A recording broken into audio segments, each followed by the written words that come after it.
A gente não pode, alguns locais existem, são sítios arqueológicos hoje, estudados, inclusive, por alguns arqueólogos daquelas regiões, mas não é porque os locais existem que os personagens e as narrativas são reais.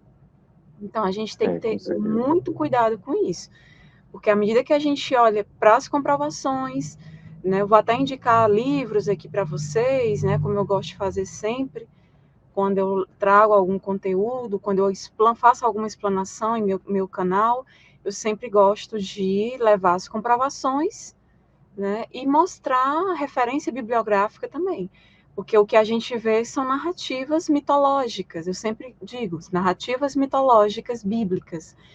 Mitológicas? Sim, mitológicas. Mitologia, lenda, que é usado Uhum. até os dias atuais para praticar crimes, né, o que a gente está vendo na atualidade. Nossa, E ainda tem gente querendo defender, né? Eu acho engraçado isso. Provavelmente algum alienado que não conhece nada de história, nada de arqueologia, que não lê, né? Porque só o que a gente tem aí é verdade. livro de arqueólogo, de historiador israelense judeu, mostrando Uhum. detalhes de toda a história. Antigo Israel não é o Israel de agora, esse Estado sionista, colonialista, que foi colocado ali em 1948 de forma ilegítima. Há documentos mostrando isso à Uhum. vontade, livros cheios de documentos, historiadores judeus, né, divulgando a verdade. A gente tem uma galera Mostra. aí forte divulgando a verdade. Mas é mais fácil acreditar ali nas mitologias do Antigo Testamento, as mitologias de Uhum. povo escolhido, de terra prometida, né? O Deus Javé, né? O Deus é meu, a terra é minha, e é isso. E até É, hoje. é. E é de cortar o coração da gente ver uma nação, um povo exterminado por uma covardia de ganância política, né?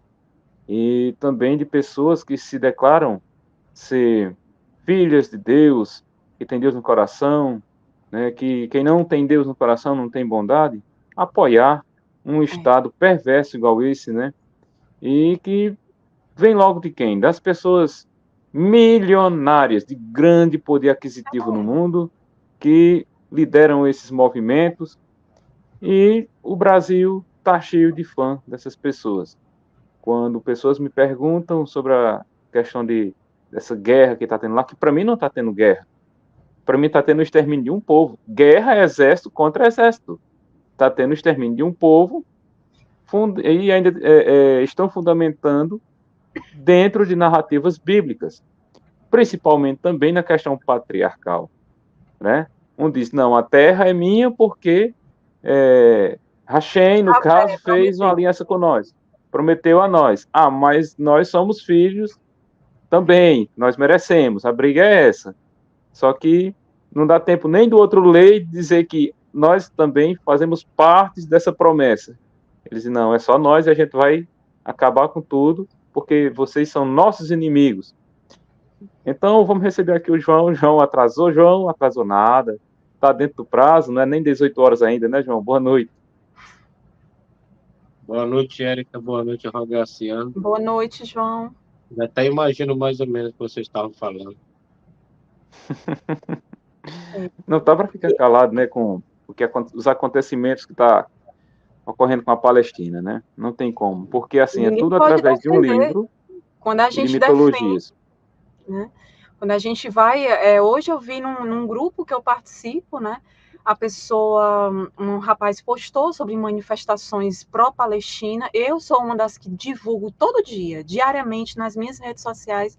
Eu divulgo, todo mundo participar. Essa luta não é só do povo palestino, não, ela é nossa também, tá? Porque pode acontecer com a gente, pelo andar da carruagem. Então, assim, foi postado um vídeo de um evento para a Palestina, pessoas lutando pela vida de outras pessoas, né? Porque há mais de 5 meses, mais de 30 mil palestinos já foram massacrados, né? Limpeza étnica que acontece desde os primórdios, né? Desde 1948, até um pouquinho antes disso. Então, 80% mulheres e crianças, ou seja, a guerra, a luta lá não é contra terrorista ou Hamas.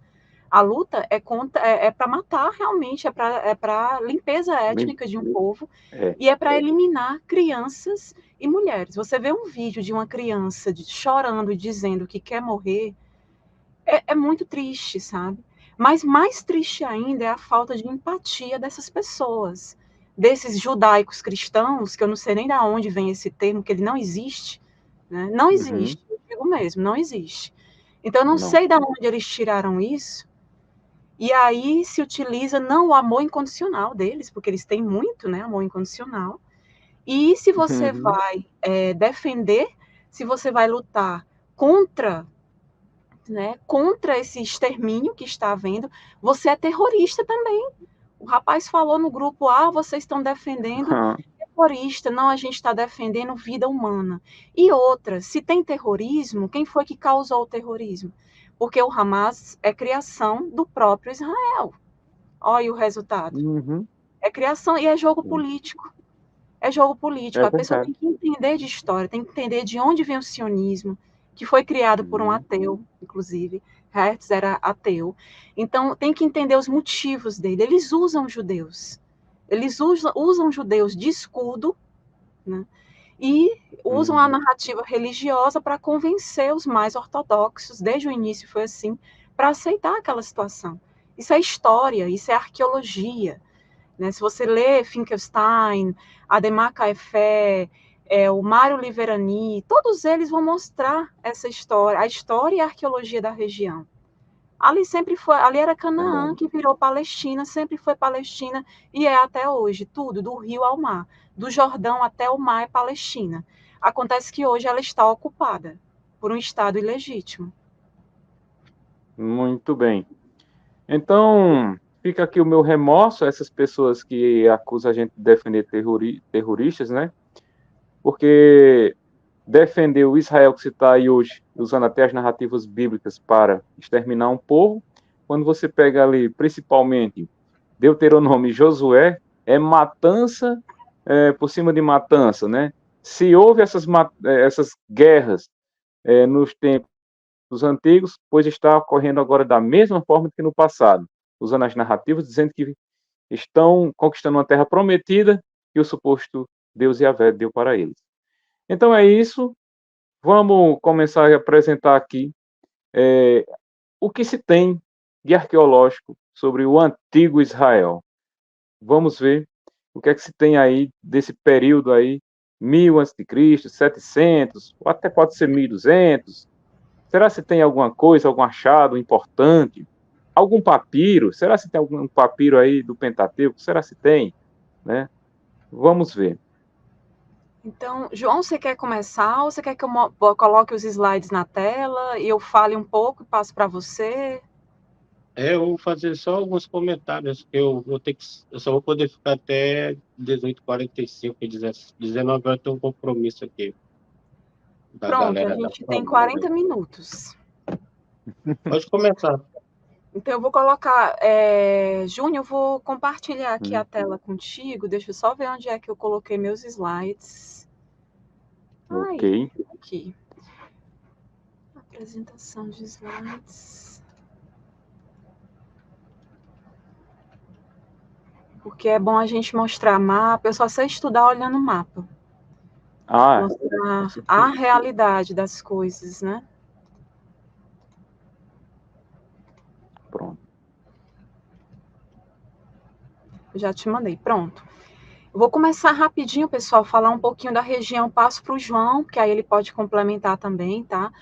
Eu tinha colocado muito material, mas, assim, ia ser uma live muito longa, né? Mas é um assunto que, assim, para quem não me conhece, eu sou a Érica Teles, dos canais Arqueologia com Érica, tá? Aqui no YouTube e também no Instagram. O João sempre tá lá no canal também. E é um assunto que a gente aborda em várias lives, a gente mostra adaptações, anacronismos nesses textos hebraicos, no Pentateuco, e essa questão que envolve Canaã e seus reinos, as terras altas de Canaã, Reino do Norte, Israel Norte, Reino do Sul, Judá. Israel Norte não tem nada a ver com Israel de hoje, só lembrando, só o nomezinho, né? mas não tem nada a ver, a gente vai ver isso. Então, a gente já vem abordando sobre isso, e é um tema que eu gosto e que eu vou sempre estar abordando mais e mais nos meus canais. Então, aqui, vamos lá. O que é que eu tenho aqui nesse slide? Eu tenho duas imagens de duas localidades, tá? Aqui na direita, eu tenho a parte sul de Canaã, o reino do sul das terras altas de Canaã, certo? Que é Judá. E aqui é uma região que é o Vale de Betsabeia, certo? Essa região, vocês estão vendo que é mais desértica, seca, um clima totalmente diferente. E esse clima diferente, algumas questões geográficas também, vão influenciar na própria estrutura do local. Judá, eu tenho Jerusalém, vou já mostrar um mapa. A gente tem Jerusalém, né? Então a gente tem algumas regiões lá, e que, por exemplo, na Bíblia, quando você vai ver, né, nas narrativas bíblicas, né, Pentateuco, Torá, você vê uma descrição completamente diferente, você vê mostrando que é uma região cheia de povoados, com cidades já desenvolvidas, Jerusalém muito desenvolvida, com palácios. O que é que a arqueologia mostra? Não existiu isso, foi existir a partir de determinado período lá na frente. Então, aquele período ali, século XI, X, IX, antes da Era Comum, monarquia unificada, grande monarquia unificada de Davi e Salomão, não existiu. A arqueologia deixa bem claro isso. São narrativas tardias, não existia, nunca existia, essas duas terras, esses dois reinos, do norte e do sul, nunca foram unidos, e eles são muito diferentes. São regiões que sempre foram diferentes e nunca foram unidos. E aí a narrativa, quando eles foram escrever, criar aquelas narrativas, eles enfeitam e colocam que era uma monarquia unida, e depois aconteceu alguma coisa, e o Javé veio e castigou, e vocês vão ficar de castigo agora, e eu vou separar, a monarquia unificada não vai mais existir, vão ser reinos separados, porque foi a vontade de Javé. Só que é mentira, tá? Tudo mentira, aquilo ali é mitologia. A arqueologia mostra algo completamente diferente. Então, a gente tem aqui na esquerda o Vale de Jezrael, região norte, Israel norte, de Canaã, lembrando que tudo isso é Canaã, tá? Reino do Norte de Canaã, uma região bem mais fértil, mais povoada, que tinha um comércio, produzia, tinha uma agricultura, a pecuária também já, como é que eu posso dizer, mais avançada, tinha já cidades com maiores estruturas, palácios, isso que a arqueologia mostra através da análise estratigráfica, que são as análises das várias camadas do solo, que a gente divide e estuda cada um desses períodos. Então, o Reino do Sul, desértico, pouco povoado, pouquíssimos povoados, Jerusalém não era desenvolvida, nem cidade não era. Então, Judá vai começar a se desenvolver a partir de 722 antes da Era Comum, quando ocorre a invasão assíria, que a gente vai falar sobre isso depois, melhor um pouco, né? Na região norte, essa região mais desenvolvida do norte, ela vai passar por esse período, ela era sempre atacada, inclusive os próprios faraós egípcios, eles empreendiam campanhas militares e o alvo maior era a região norte de Canaã, o reino do norte de Canaã, Israel norte, porque era mais desenvolvida, eram rotas comerciais importantes que haviam, uma conexão a nível de costa mediterrânea bem maior, inclusive com outros povos. Então, o interesse, quando alguém ia atacar, era sempre o norte. Só que se você for ver na narrativa bíblica, você vai ver, por exemplo, citando o faraó Shenshonk I, atacando e cercando, atacando Jerusalém, no Reino do Sul, Judá. Mentira. Ele nunca nem se interessou pela região ali do sul, o interesse maior era ao norte, e a gente tem como comprovar isso através de cartuchos faraônicos e hieroglíficos que estão, se não me engano, em Luxor, templo de Karnak, no Egito. Eu ia trazer um slide aqui mostrando, acabou que não deu tempo, ia ficar muita coisa, né? Mas tem lives no meu canal, vídeos explicando detalhes disso. Você vê lá uma das paredes desse templo cheia de cartuchos faraônicos, inscrições hieroglíficas, com vários povos inimigos que o faraó dominou. Isso é só uma, né, só um dos registros. A gente tem vários registros. A gente tem as cartas de Amarna, que é outro documento importante ali da 18ª dinastia, mostrando, inclusive, que essas cidades-estados de Canaã era formada, dividida em várias cidades-estados, e eram vassalas ali do Egito. A gente sabe disso através das cartas de Amarna. Então, através dessas cartas de Amarna, a gente consegue saber, inclusive, que essas cidades vassalas, né, cidades-estados de Canaã, elas tinham uma comunicação constante com os faraós egípcios, pediam apoio, pediam segurança para evitar que invasores adentrassem o seu território. Enfim, eram constantes a comunicação. Pessoas de Canaã migravam constantemente ali para o Egito, principalmente região do Delta, principalmente em períodos de maior seca em Canaã. A gente tinha ali um delta bem maior do que a gente tem hoje no Rio Nilo, regiões mais férteis, e o pessoal migrava para lá. Quando Canaã a situação piorava, vamos migrar ali para o delta do Egito. Então havia esse intercâmbio. Eram regiões assim, Egito-Canaã, fronteiras fortificadas. O Egito ele sempre teve essa preocupação, tinha aquelas fortalezas, tinham fortes que eles construíam para estar ali sempre verificando quem estava passando ali pela região. Então a gente tinha tudo isso. Né? Então, por exemplo, a gente tem narrativas, Êxodo, a gente já sabe que é mito, né? Mitológico, esse Êxodo é baseado em várias outras migrações, enfim, colocando ali personagens mitológicos. Eu não vou entrar muito nessa questão, porque aí eu ia ter que explicar detalhes de cada personagem desse, mas são personagens mitológicos construídos ali em narrativas tardias, lá na frente, séculos depois do evento narrado, histórias baseadas em outras culturas, principalmente ali Egito, Ugarit, Mesopotâmia, histórias baseadas narrativas baseadas em mitos, lendas, em histórias reais, históricas de faraós, por exemplo. A gente vê Akhenaton, dentre outros, influenciando a construção dos personagens do Pentateuco.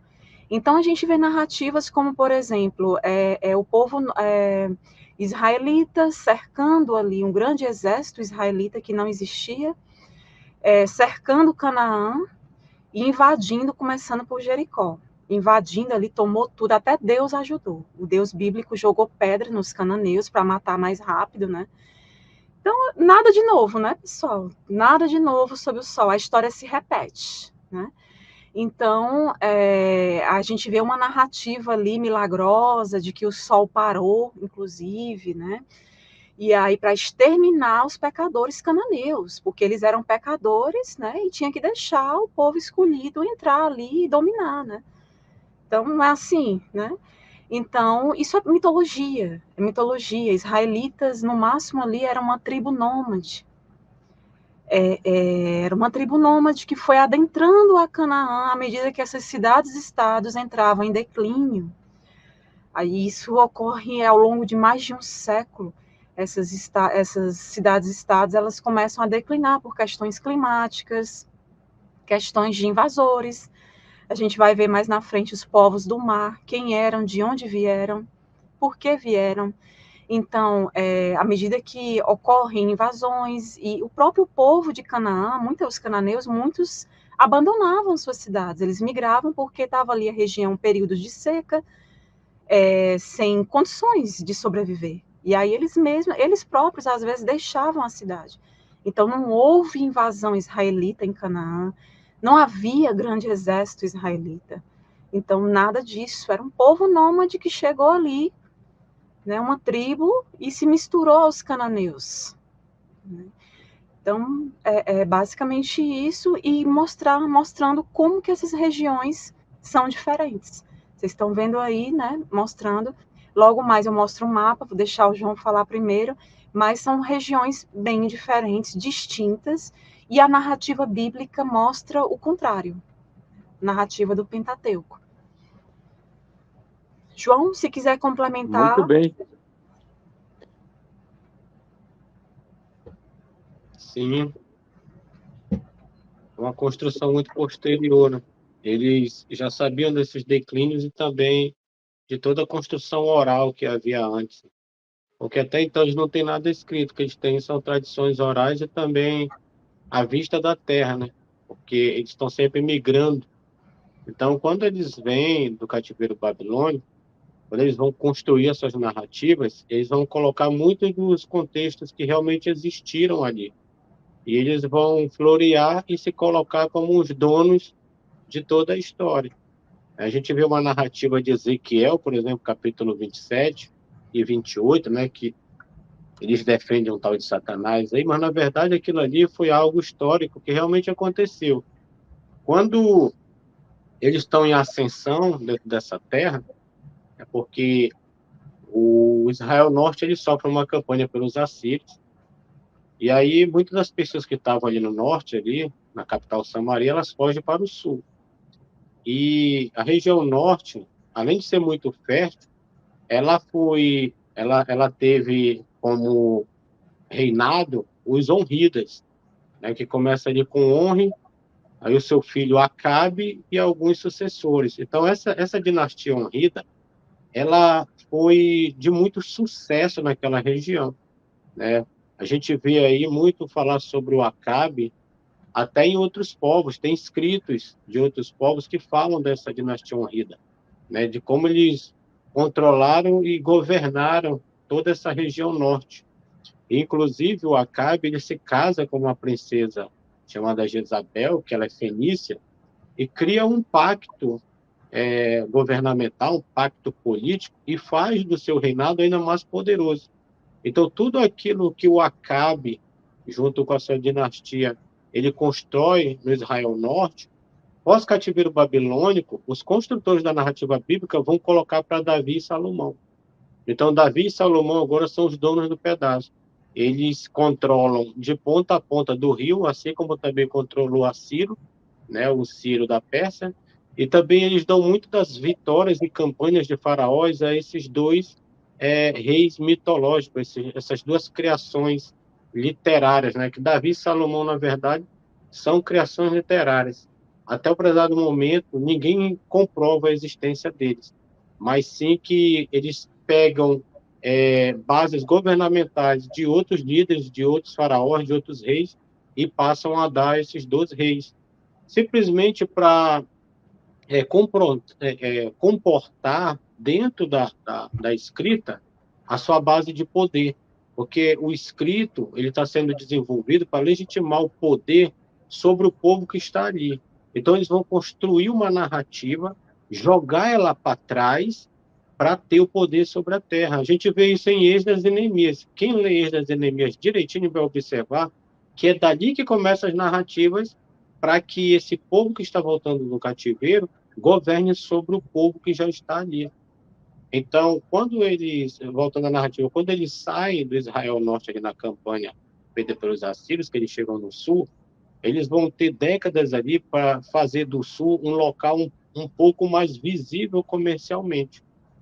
Então, Jerusalém, que era um vilarejo muito pequeno, né, de poucas pessoas, com o passar do tempo vai se tornar uma cidade-estado de 17 mil pessoas e mais na frente vai se tornar aí uma cidade em torno de 40, 45 mil pessoas. Então, eles vão se tornando poderosos a partir que outras cidades vão entrando em declínio. Voltando lá para o Ezequiel 27 e 28, ali é uma narrativa no qual o escritor bíblico está fazendo uma sátira contra aquela cidade. Porque quando a Assíria cai, os babilônicos, ali para Nabopolassar, essas cidades, estados, elas vão ter um tempo aí de mais ou menos de 20 a 25 anos e elas vão crescer muito dentro do comércio daquela região, principalmente as cidades que estão à beira-mar, igual Tiro, aonde eles vão controlar o comércio através das embarcações, e Tiro ela vai fazer aliança com muitos povos, inclusive Judá e Israel Norte, Judá e Israel Norte. Eles vão servir a eles muitos produtos comerciais, né? Só que vai chegar um momento em que esse grande e poderoso comércio ele vai sofrer uma outra campanha, que já vai ser a campanha de Nabucodonosor. Ou seja, quando você chega no capítulo 28, que tem toda aquela narrativa do era querubim ungido, aquele negócio todo, no capítulo 27 a gente vê um capítulo inteiro criado na base da comercialização e fala a grandeza que era essa cidade de Tiro. Então, sofre mais uma campanha já da Babilônia, e aí essa Judá, que no tempo ali dos assírios era uma localidade extremamente desprezada, agora pelos babilônios, ela vai se tornar um local já um pouco mais bem visto na área comercial. Então é onde eles vão atacar e vão Tá mandar sem som, João. Já dá para ouvir? Dá, agora sim. Eu tinha um camarada, esse pessoal passa o dia todinho sem falar comigo. Quando eu chego na live, eles começam a me ligar. Voltando lá, no capítulo 27 de Ezequiel, está falando de uma transação comercial entre muitos lugares, tá entendendo? Inclusive Israel Norte, Judá, tem até uma localidade chamada Éden, né? Que aí o camarada pega lá no capítulo 28, achando que é o Éden lá do Gênesis. Então, quando a pessoa lê o texto sem o seu contexto, aí dá nessas loucuras aí de Satanás, de queda de Lúcifer, esse tipo de coisa. Mas, na verdade, as cidades que estavam em declínio, né, a partir do que a Assíria é conquistada pelos babilônicos, ali com Nabopolassar, elas vão ter a oportunidade de crescerem economicamente. E os povos que vão se dar bem, que vão aumentar sua rota comercial, o seu produto comercial, é justamente os povos do mar. E Tiro é uma cidade costeira. Então, eles passam a expandir o seu comércio a partir de navios, a partir de embarcações. Então, o construtor da narrativa bíblica, no capítulo 28, ele está fazendo uma sátira contra aquele rei que era muito poderoso, mas que teve uma hora que ele também caiu. Ele caiu em declínio. Por quê? Porque os babilônicos conquistam ali aquela área, com Nabopolassar. Eles têm ali em torno de 2 décadas e meia, livres de qualquer tipo de povos no qual eles poderiam ser vassalos, eles estão livres, então eles vão crescer economicamente. E essa Judá, né, no sul, que era uma localidade que eles não faziam questão de passar por ali, de vir, porque não tinha uma área econômica boa, um comércio, para que se pudesse chamar de algo grandioso, passa a se tornar algo grandioso. E nessa campanha já de Nabucodonosor, ele leva todo mundo. Então, o escrito está sendo escrito pós-cativeiro, fazendo uma sátira contra aquele rei que achava que era a melhor bolacha do pacote. Então, a própria historicidade, ela mostra que realmente aconteceram esses embates. Porém, o escritor bíblico ele vai florear e ele vai se colocar como a melhor bolacha do pacote, como o Bambambam, Bam, Bam, como o escolhido do Javé, coisa desse tipo. Então, ele aproveita que teve aqueles declínios, ele se envolve dentro da narrativa numa questão política, porque o próprio rei persa está patrocinando eles para voltar, e eles vão fazer a conquista da terra, tá entendendo? Através da escrita, porque a conquista da terra vai passar pela escrita para que eles possam ter poder sobre as pessoas que estavam ali. Ou seja, a narrativa é uma construção para que eles tenham maior poder sobre as pessoas que estão ali. E tem pessoas que pensam que quando a Bíblia fala ali que se fala de um Deus de toda a terra é o Javé, não. O Deus de toda a terra ali é justamente o Ciro. Porque os governantes antigos, esses reis antigos, esses imperadores antigos, eles também se colocavam como Deus, né? E como Deus, eles eram a própria representação da divindade. Então, Ciro é a própria representação de Marduk, o rei de toda a terra. E eles pegam essas construções, né?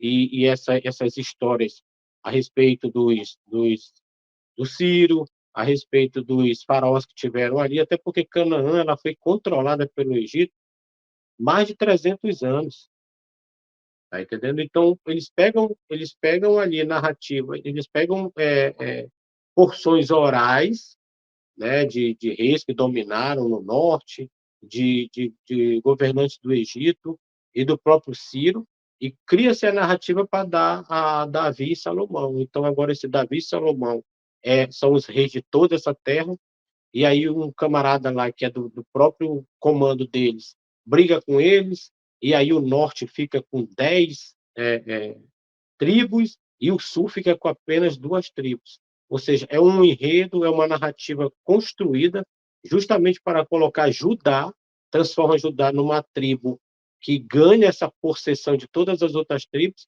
para comandar sobre todo Israel. E aí acaba juntando Israel Norte e Israel Sul, que nunca foram unidos, muito pelo contrário.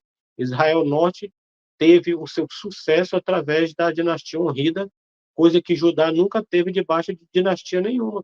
Então, eles vão fazer uma construção até mesmo dos seus reis, né? Esse Josias, esse Ezequias. A gente não ouve falar desses camaradas em escrito extra-bíblico, é só dentro da Bíblia. Coisa que a gente vê diretamente falando da dinastia Honrida em vários outros povos, né? Ditam ali esses reis da dinastia Honrida que controlaram e que governaram Israel e fizeram de Israel Norte, com a sua capital Samaria, uma grande cidade, um grande comércio, né? E uma grande área de transação comercial entre a Arábia e o Egito. É isso. Agora não falhou mais, não? Não, tá ótimo, perfeito. Ok. Continua? Tem alguma pergunta? Continua. Continua. Sim, eu tenho uma pergunta, né? A respeito, antes do cativeiro babilônico, antes do cativeiro, tem algum templo de Salomão erguido? Não? Tem algum achado arqueológico sobre isso? Não. A Inclusive, arqueologia dá. inclusive aquele muro lá das Lamentações é o resquício de uma construção vizinha ao templo de Herodes. Nem do templo de Herodes não é. O que existiu foi o templo de Herodes, é o que a gente tem comprovação. Quê? Herodes, o bajulador de Roma, né? Ele gostava muito Não, de pera. construir. Agora você me surpreendeu. Agora você. Eu tô surpreso com isso. Eu não sabia, não vou mentir, não sabia, não. Eu disse ali como o Templo de Jerusalém, entendeu? E A gente que costuma... Herodes reinou naquele templo ali, e foi destruído pelos romanos, ali por volta do ano 70. Mas se ali não é nem um templo que os judeus fizeram, não é nem um templo judaico, caramba. Nossa, E o Herodes era, assim, judeu, né? Que servia a Roma, né? Tem até um vídeo no meu canal que eu explico detalhes disso. Herodes, o bajulador de Roma. E Uma coisa...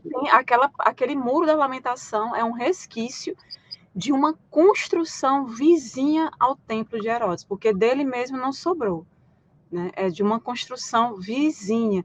Mas ali em Israel é assim, não é, João? É, tudo aquilo ali, aquele turismo, aquela coisa, eu costumo dizer que é um turismo fake, né? Porque realmente são locais inventados ali, mitológicos, né? Sim. Inclusive, tem uns arqueólogos que eles passaram muito tempo escavando ali, e por conta de eles não acharem esse tal Templo de Salomão, eles foram escavar fora de Jerusalém e acabaram encontrando templos fora de Jerusalém. Inclusive, um deles é o Templo de Arade, que ele tem a mesma estrutura, não estou falando do mesmo tamanho, estou falando a mesma forma de construção, igual desse ditado Templo de Jerusalém que está na Bíblia, né, que é o Templo de Arade. Nós já apresentamos em várias lives, né, aonde eles encontraram 2 estelas, que é uma estela representando uma divindade masculina e outra estela representando uma divindade feminina. Em frente a essas estelas tem dois altares, né, que eram os altares de incenso.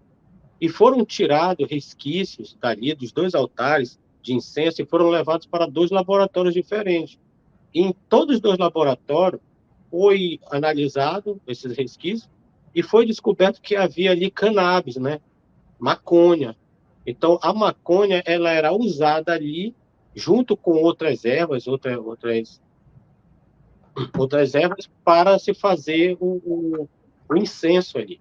Então, esse templo de Jerusalém não encontrado lá em Jerusalém, do Salomão, encontra-se em outros lugares de Israel, né, de Judá, templos que são muito parecidos com esse templo que está escrito na Bíblia de Salomão. Inclusive, essa parte que eu estou falando é justamente o Santo dos Santos. É a mesma construção que está na Bíblia. Só que esse templo de Salomão ninguém nunca encontrou. Eu vejo assim, pessoas, né, desdobrando e desenvolvendo algumas teses de que o verdadeiro templo está debaixo desse resquício de templo que está em Jerusalém. Mas, infelizmente, a gente não consegue chegar até lá, né? A arqueologia ainda não conseguiu chegar até lá. Então, assim, até o prezado momento, para nós, para mim, para a Érica, para muitas outras pessoas, esse chamado templo de Davi e Salomão é uma invenção igual o próprio Davi e Salomão, que ninguém consegue historicamente comprovar. Pode haver ali resquício de outro templo debaixo daquele templo de Salomão, mas nós não devemos esquecer também da época dos Macabeus, né? Eles construíram templos ali, inclusive templos que foram derrubados e também usados para comemoração de outros deuses, né? Que foi aquele caso lá da narrativa de Daniel para Antíoco IV Epífanes, né? Que os evangélicos acham que é para o nosso futuro. Mas, na verdade, aquilo ali é lá século II, né? Na época dos Macabeus. Quem tiver a Bíblia Católica e ler o livro dos Macabeus vai desvendar o chamado livro de Daniel, que também foi escrito naquela época. O livro de Daniel ele é do século II, antes da nossa era. Ele não é do cativeiro babilônico, como as pessoas aprendem na igreja. É isso. Tá certo. Gente, deixa eu passar uma informação aqui sobre esse Pix que eu coloquei aqui em tela. Acontece o seguinte, né? Que esse rapaz aí, Luiz Lanoarte, ele sofreu um AVC hemorrágico. E a situação dele é grave. Ele é inscrito em alguns canais aqui no YouTube. Acho que ele até segue aqui o meu canal, mas ele segue lá o Christian, entendeu? Ele é até colaborador de canais ateus, de teologia, e ele está precisando de ajuda, né, para se manter nesse momento. A questão de fralda geriátrica, pomadas, essas coisas. E a esposa dele, a Leila, está correndo atrás de mantimentos, assim, e de conseguir marcar neurologista e fisioterapia para ele, entendeu? Ele não tem plano de saúde. Se você puder fazer alguma doação, esse Pix aí é o que está na tela, entendeu? Eu fico muito grato. O Christian também já entrou em contato comigo, a Elo também, inclusive foi a Elo que veio aqui no meu PV e me pediu, tá entendendo? Se vocês puderem colaborar, eu fico muito grato, tá? O Pix vai ficar aí na tela até o final da live, e se vocês puderem doar, eu fico muito, muito grato mesmo, porque esses momentos assim, que pega a gente de surpresa, né? A doença é imprevisível, né? É igual acidente, é imprevisível e nem todo mundo tem plano de saúde, tem dinheiro para se manter, né? Então, qualquer valor é bem-vindo. Fiquem à vontade. Pode continuar, viu, pessoal? Então, vou só rapidamente falar aqui do mapa, né? Aqui os reinos, outro mapinha, né, pessoal, mostrando os reinos de Israel, né? O Israel Norte, circundado aqui de laranja, é tipo um amarelo, não é amarelo, né? Então, exatamente, ó, o Galileu Flávio colocou. Pois é, usavam cannabis, né? Então muita coisa se explica aí, né? Aí eles usavam para adorar Xerá e Javé. Não era nem só Javé, ainda tinha a esposa do lado, né? Então, eu não sei que monoteísmo é esse, né? Mas é isso.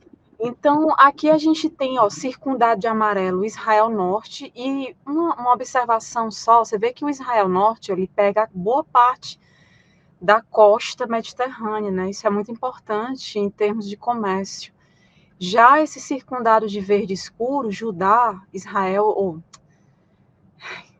Judá, Reino do Sul de Canaã, negócio de Israel, Judá, Reino do Sul de Canaã. Aí você vê Beceba, você vê Hebron, Belém, Jerusalém, que está no sul. Então, essa era a região mais subdesenvolvida. Enquanto Judá estava economicamente ali à margem, bastante atrasada, Israel norte de Canaã, estava ali em franco crescimento, né? Você vê que é uma região, por ter essa questão do mar, né, acabava, e a própria geografia, o clima da região facilitava. Enquanto que Judá no sul, ele nem acesso à costa ele tinha, porque aqui a gente tem, a região ao lado de Judá, na costa mediterrânea, a gente tem Asdod, Asquelon, Gaza, que é a região dos filisteus, né? Os filisteus, um dos povos do mar, porque povos do mar, quando a gente fala, engloba vários, de várias regiões. Filisteus é um deles, que eles vêm ali próximo do Mar Egeu, né? Ali próximo a Micenas, a Grécia, né? A Grécia Antiga, né? Gregos. Então, esse pessoal veio e se estabeleceu aqui por volta final da Idade do Bronze tardia, ali 1200 antes da Era Comum, 1100 antes da Era Comum, né? Então, foi nesse momento que eles se estabeleceram aqui nessa região, e aí eles ficaram, né? Realmente. Lembrando, filisteu, os palestinos são filisteus. Não, não tem nada a ver, tá? Tem gente que tenta encaixar, fazer um malabarismo para encaixar e colocar os palestinos aí nessa região, nessa faixa, Uhum. porque é dos filisteus, então eles têm que ficar aí. Não tem nada a ver. Palestina era isso tudo. Isso aqui que eu estou mostrando para vocês no mapa era Canaã, que se tornou Palestina. No século V antes da Era Comum, o historiador Heródoto já fazia referências a essa região como Palestina. Tem documento comprovando. Tem um historiador judeu que é especialista em Palestina. Ele é pró-Palestina, defende a causa palestina. E ele é PhD em Princeton, pela Universidade de Princeton. O Zachary Foster, eu sempre indico o trabalho dele, ele tem muitos podcasts que ele participa aqui no YouTube, eu estou sempre acompanhando, e ele tem um site, Palestine Nexus. Ele foi atrás de saber toda a história da Palestina. 4.000 anos de história da Palestina. 4.000 anos, tem livro sobre isso. Então, no site dele, ele mostra toda a documentação que ele conseguiu em antiquários, em bibliotecas, e na própria Gaza, ele foi lá atrás de documentação. Então, ele próprio ficou abismado, porque ele é doutrinado pelo sionismo, ele diz que desde criança foi doutrinado pela educação sionista, que mostra tudo ao contrário. Eu nem culpo muito, porque eles são doutrinados, né? Então, eles têm uma noção de uma história deturpada da Palestina, totalmente deturpada. Eles aprendem que, de fato, é um povo inferior e que tem que ser eliminado, né? É isso que eles aprendem. Então, ele ficou abismado com aquilo, ele foi atrás de evidências, ele fazia parte de grupos pró-Palestina, dentro de Israel. Hoje ele não mora mais em Israel, mas ele participava de, por exemplo, protestos contra as demolições, porque eles fazem lá a demolição das casas dos palestinos, né? Eles desapropriam, usurpar, né, pessoal? Apropriou-se ali da região e pronto, porque isso tudo sempre foi Palestina, documentado, comprovado, tudo direitinho. Tem diversos livros de outros autores abordando detalhes dessa história. Então, você fica, assim, realmente impressionado. E aí você vê aqui, o Mar Morto, mais abaixo, o Rio Jordão, né, que vai até aqui o Mar da Galileia também, por isso que é do rio ao mar, né? Você tem o Rio Jordão até ao Mediterrâneo aqui, que é a região da Palestina. E mais ao norte, aí a gente tem aqui o Império Assírio, mais ao norte, os fenícios, né, todo esse pessoal que participava, né, dessas questões de trocas comerciais, das rotas comerciais, né? Então, tudo isso, né, impérios que depois invadiram essa região, como o João colocou os assírios ali no século VIII, né, e aí Judá começou a desenvolver-se a partir da migração. Quando o Império Assírio, aqui, a Síria, né, você está vendo aqui no norte, a Síria hoje que é uma região que é atacada quase todo dia por Israel. Israel ataca todo mundo, né? Síria, Líbano, aqui ao norte, né? O Líbano faz fronteira aqui com a região norte de Israel, só que o Líbano sabe se defender. Lá o negócio é diferente, lá eles não entram, não. Então, a gente tem aqui o Império Assírio, né, que é a parte aqui hoje da atual Síria. A gente tem o Garit, estava na Síria, né, atual Ras Shamra, onde a gente descobriu documentos importantíssimos, né, mostrando como os israelitas se apropriaram, né, assim, de muitas questões mitológicas, inclusive. Eles colocaram ali quando estavam escrevendo as suas narrativas, né, se apropriaram de muito do Egito também, da Mesopotâmia. Então, deixa eu ver o que é que eu tinha para falar mais desse mapa. Acredito que quer fazer mais alguma colocação, João? A gente vê no próprio mapa o quanto o Israel Norte é bem mais poderoso, né? Sem sombra de dúvida. E eu não sei, tá com quanto tempo já de live? 51 minutos. Eu acho que eu vou ter que sair agora. Então pronto, porque falta só eu vou só finalizar algumas coisas, falar um pouco mais de alguns detalhes, mas tá tranquilo.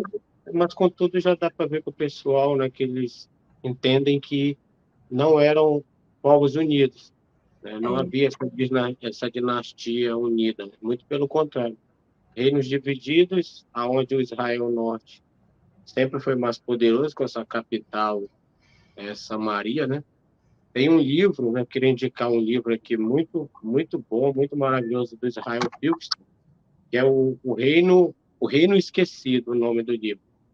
O Reino Esquecido, um livro barato, extraordinário, muito, muito simples para compreensão, né? Que vai falar de quão tão poderoso foi o Reino do Norte, né? Com a sua dinastia honrida, vai mostrar o poder tanto nos templos, né, das construções de palácios, né, o quanto eles tinham poder no comércio, na fertilidade da terra, né, eles eram politeístas. O público tem que botar uma coisa na cabeça. Eles eram politeístas.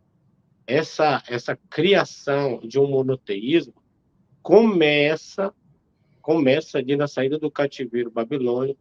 Não existe muito sucesso com isso, porque a própria narrativa bíblica vai dizer que aqueles que estavam na terra vão se opor àqueles que estão voltando do cativeiro.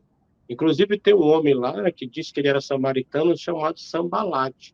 Daí já dá para observar que a narrativa ela tem inferiorizar os outros povos para engrandecer Judá, mas não esse Judá raiz, um Judá que está voltando do cativeiro babilônico dentro de uma construção sacerdotal, porque não existe monarquia. Não existe monarquia. E quando você vai analisar a construção de uma monarquia dentro do exílio e pós-exílio, é feita por Nabucodonosor, que é Zedequias, se eu não me engano.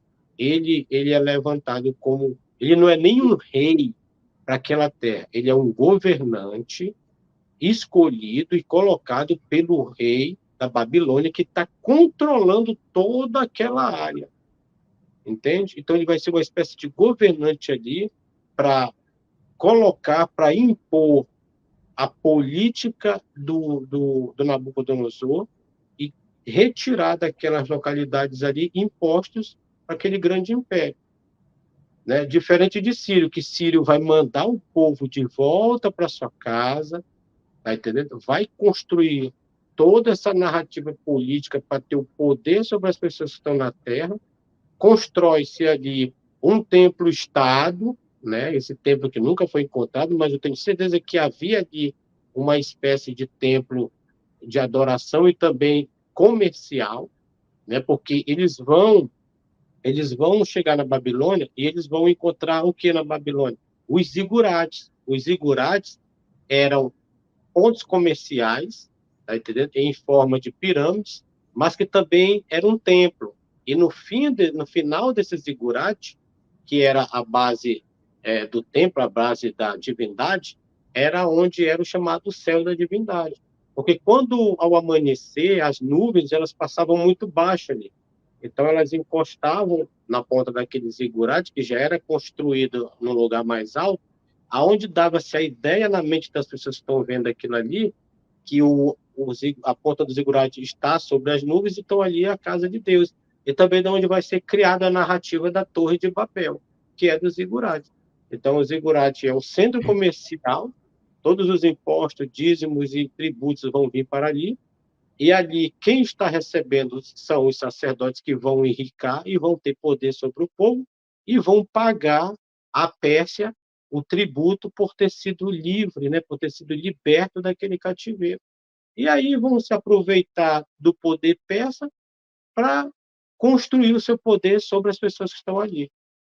E conforme os séculos vão passando e os poderes vão mudando de mão, esses poderosos vão conseguindo manter a sua dinastia, os seus descendentes no poder, né? A gente vê isso muito hoje no Brasil, na política e também na religião. O pastor morre, quem já vai ser o pastor é o filho, aquele filho morre, quem já vai ser o pastor é o neto. E assim também dentro da política, né? Eu moro aqui no Pará, a família Barbalho aqui, ela comanda o Pará há dezenas de anos, né? Há dezenas de anos. Então, é uma forma deles irem se mantendo no poder, e esses outros grupos, né, que a gente vai ter na Bíblia ali, que chama ali dos anciãos, né? Tem os anciãos, tem outros grupinhos ali, eles estão fazendo parte desse poder econômico e político, eles estão comendo junto. Então, eles vão dar todo tempo ênfase para que essas pessoas fiquem no poder, e eles conseguem se manter também ali em um determinado poder hierárquico um pouco menor, mas também é poder. E assim foi com Israel, e hoje assim é com Israel. Esse Israel que está atacando os palestinos, ele não é um Israel que se consolida sozinho. Ele sempre precisa de outros países mais fortes para se manter no poder nas pessoas que estão ali. E cria-se a narrativa de que foi atacado pelo Hamas, porque eles criaram essa narrativa, eles construíram esse tal Hamas, e agora estão atacando pessoas inocentes, justamente para se apropriar da terra e do poder natural que existe naquela terra, petróleo, gás, entre outros poderes naturais que existem naquela terra, né? Eu queria deixar aqui as minhas últimas palavras, espero ter contribuído, tá? Então, uma boa noite a todos, e estamos juntos e vamos para frente, que foguete não dá ré. Com certeza, vamos para frente, né? João, adorei suas Muito bem. colocações. É um Estado ilegítimo que depende sempre de ter alguém ali. É tanto que hoje não é à toa que ele é considerado ali uma base militar dos Estados Unidos, né? Porque se tem Uhum. todo o apoio, todo o dinheiro que vai para ali, né? A gente sabe de onde vem. Só uma questão, eu lembrei da narrativa de Josias, antes de você sair. Mais uma das contradições no Pentateuco, né? Você vê que Josias, o rei Josias, tem um momento que ele morre em Meguido, aqui bem ao norte, né? Já pertinho aqui da fronteira com a Fenícia, atual Líbano, e em outro momento ele vai morrer em Jerusalém, né? Então ele morre em dois lugares diferentes.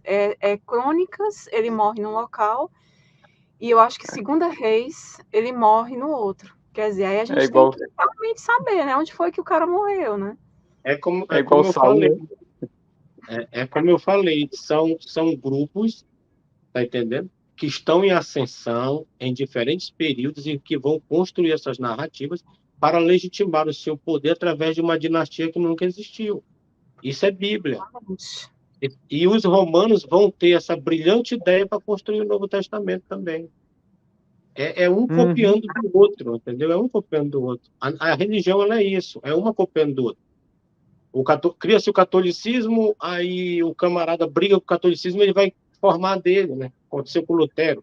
Aí de Lutero já veio o Calvino, aí de Calvino... Então, cada um vai construindo a partir de uma ordem primária ali, né? Então, esse povo que está construindo a Bíblia, eu falo isso no Antigo Testamento,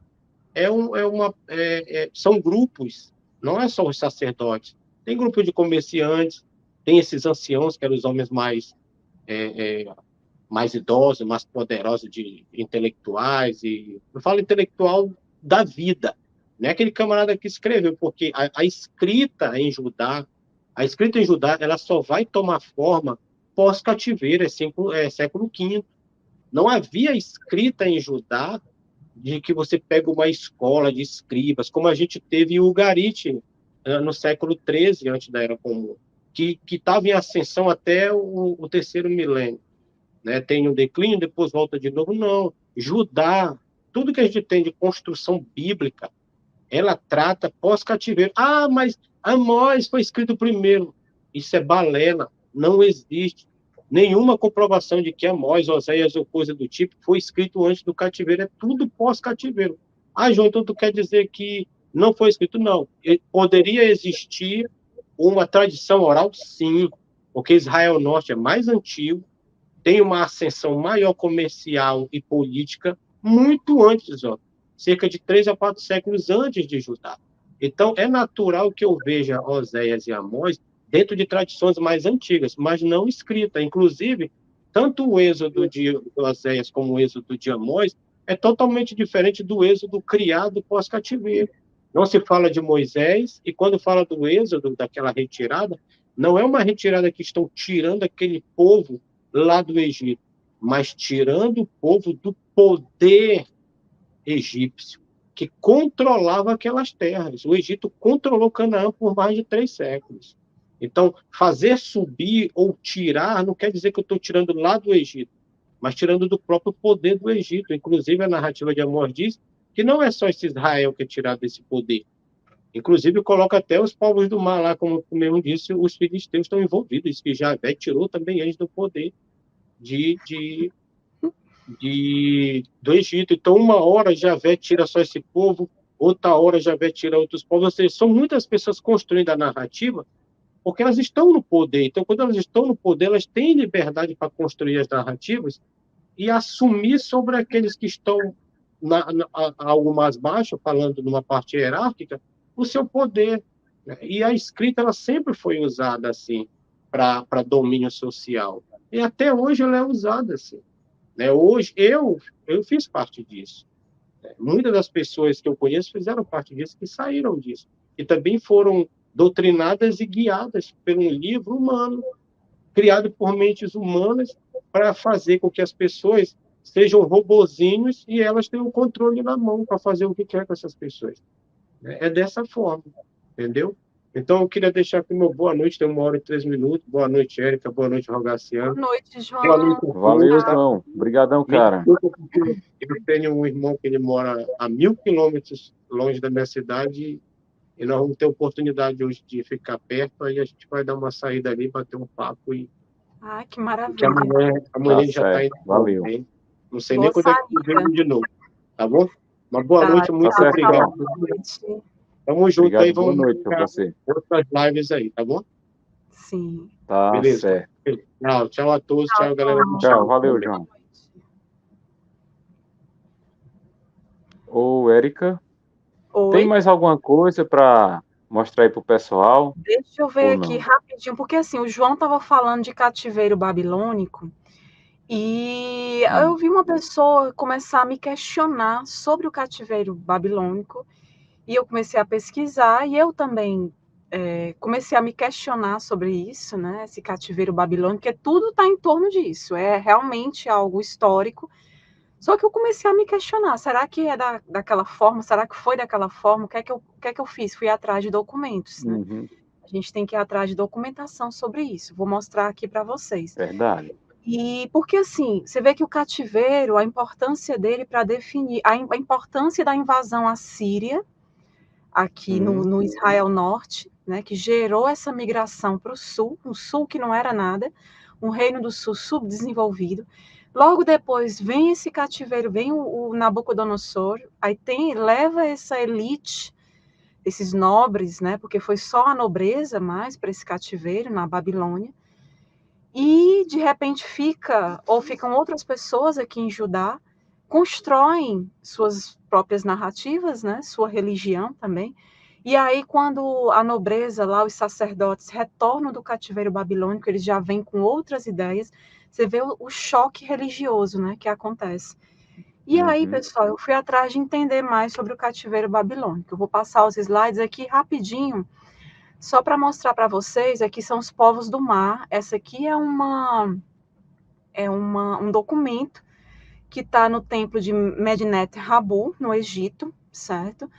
Está relacionada ao faraó Ramsés III. Os egípcios, eles têm muitos documentos muitas inscrições hieroglíficas documentando a questão dos povos do mar, porque eles batalharam contra esses povos, né? Eram vários, filisteus é apenas um deles, né?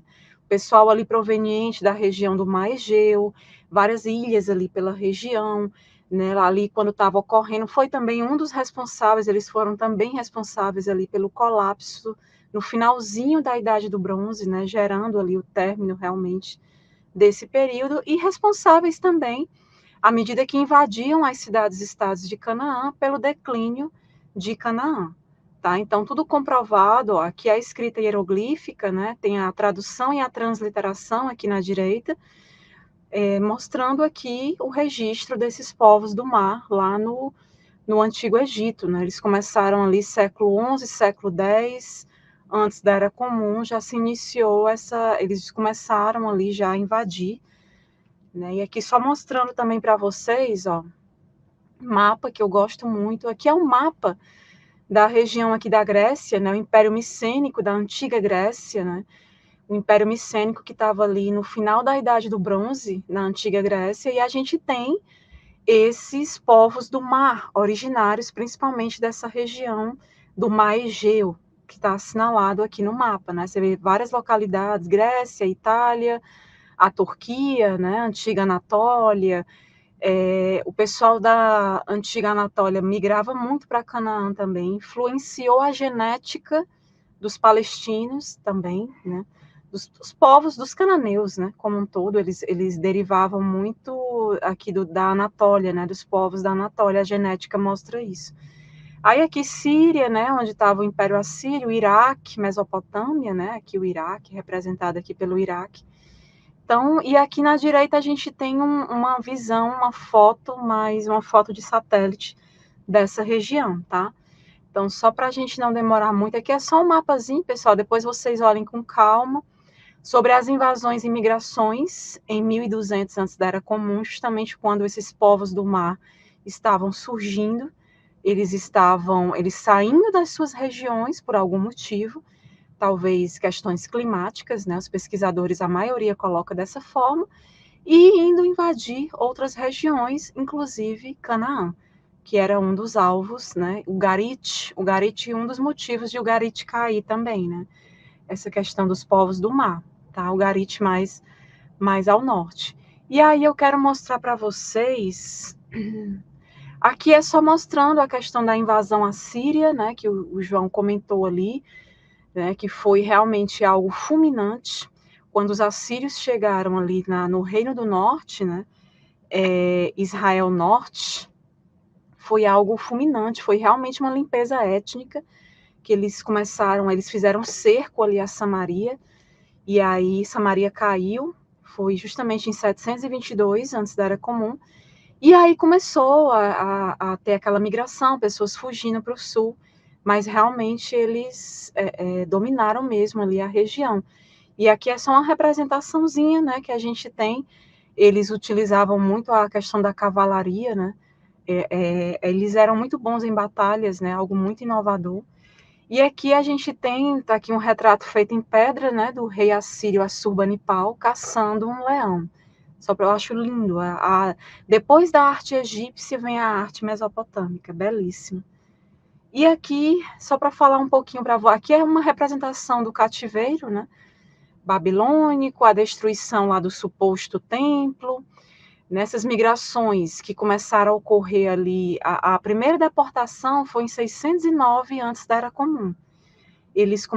Os babilônios chegaram ali na região, né, de Judá, e começaram a deportar essas pessoas. Se eu não me engano, foram 3 deportações.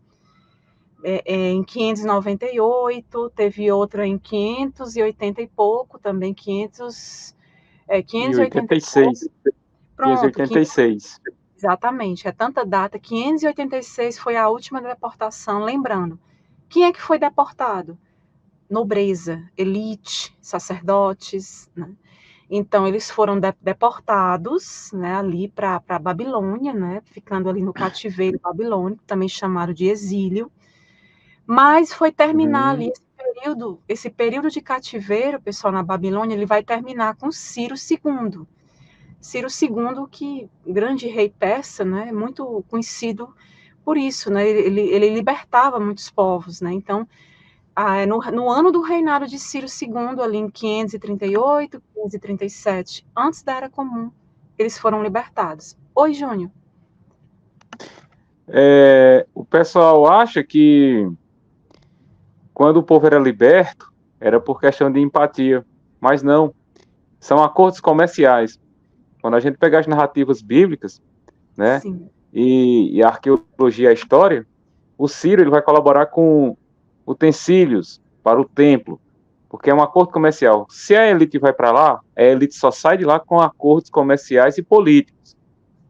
Eles vão coletar, vão construir templo, vão criar leis para reger aquele povo, e daí então que vem a coleta de dízimos, ofertas, para pagar impostos para o rei que libertou eles. Mas não é liberdade, são acordos comerciais e políticos. Apenas isso. Que fique bem claro, né? Porque não existe essas coisas, essa coisa de um rei está escravizando um povo, esse povo está lhe dando lucro, eu estou com pena desse povo, eu vou libertar eles. Não. Tem que ter alguma jogada política, financeira, econômica, política, né? Tanto que se tornou ali a região de Judá vassala, né, do Império Persa. O Império Persa, inclusive, a região norte que foi bastante prejudicada ali pela invasão assíria, né? Eles meio que patrocinaram a reconstrução da região norte, né, de Canaã, ali do Israel Norte, né? Então eles permitiram que eles retornassem, mas como o Júnior colocou, eram vassalos e prestavam obediência ao Império Persa, estavam sob julgo persa, inclusive quando eles estavam construindo as narrativas pós-cativeiro, pós-exílio. Você vê várias influências, inclusive persas, do próprio zoroastrismo. Eu tenho 2 lives lá no meu canal que eu e o João, a gente fala muito do zoroastrismo e das influências deles. E nesse período do zoroastrismo, você vê uma clara influência ali na construção do judaísmo. Olha aí o João. João ainda está no chat. Então, galera, sim, Júnior, pode falar. Eu queria deixar assim, sobre questão arqueológica. A gente tem o período ali, vamos colocar, Moisés. O que é que tem arqueologia? Até hoje eu não encontrei nada. Nada. A conquista triunfante de Canaã e a queda dos muros de Jericó. Até hoje nada se tem. Saul, até hoje nada se tem. Davi, até hoje nada se tem. Salomão, muito pior. Pode ser que tenha, eu não sei, a Érica pode me corrigir, que tem essa questão de achados arqueológicos dos reis de Israel, que eram reis ugaríticos ou eram cananeus, uma coisa assim. E eles adaptaram para eles. Aí você vai para a questão, pegando ali do período de Josias, a reforma política. Não se tem muita coisa achada sobre isso, sobre que foi achado o livro da lei, na Câmara do Templo. E também é uma coisa interessante que em Israel o pessoal sempre visita, né, o túmulo de Abraão. Mas o suposto túmulo de Abraão é apenas um local geográfico que está lá. A Bíblia fala de um relato de uma localidade, mas você vai lá nessa localidade, escava e não acha nada. Tá entendendo?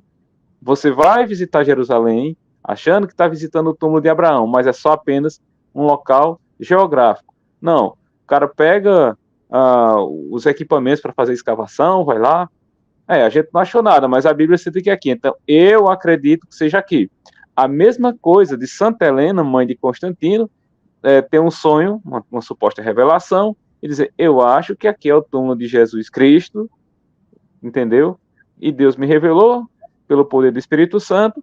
Aí o pessoal evangélico, católico, vai para Jerusalém, visita esse túmulo, mas é apenas um achismo, uma questão de sonho. São as mesmas revelações, vamos colocar assim, que os evangélicos têm hoje. Deus me mostrou isso, Deus me disse em sonho, Deus me levou até local tal e mostrou que é assim, assim, assado. A mesma coisa era dito acontecia com esse povo cristão, né? Pode ser também que sejam narrativas construídas pelo próprio Império Romano para colocar, para legitimar as questões, para dizer que isso aqui é histórico, entendeu? A mesma coisa vai acontecer com Joséfo também, vão deturpar os escritos ali e vai dizer que o cara falou de Jesus.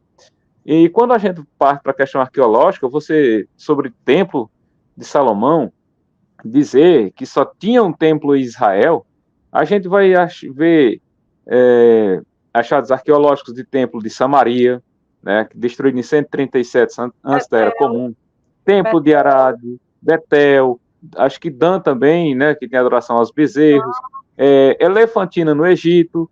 Então você vai ver que era um povo politeísta, totalmente político, viviam brigando ali, um querendo dominar um ou outro, só que sempre estava debaixo do jugo dos grandes impérios, né?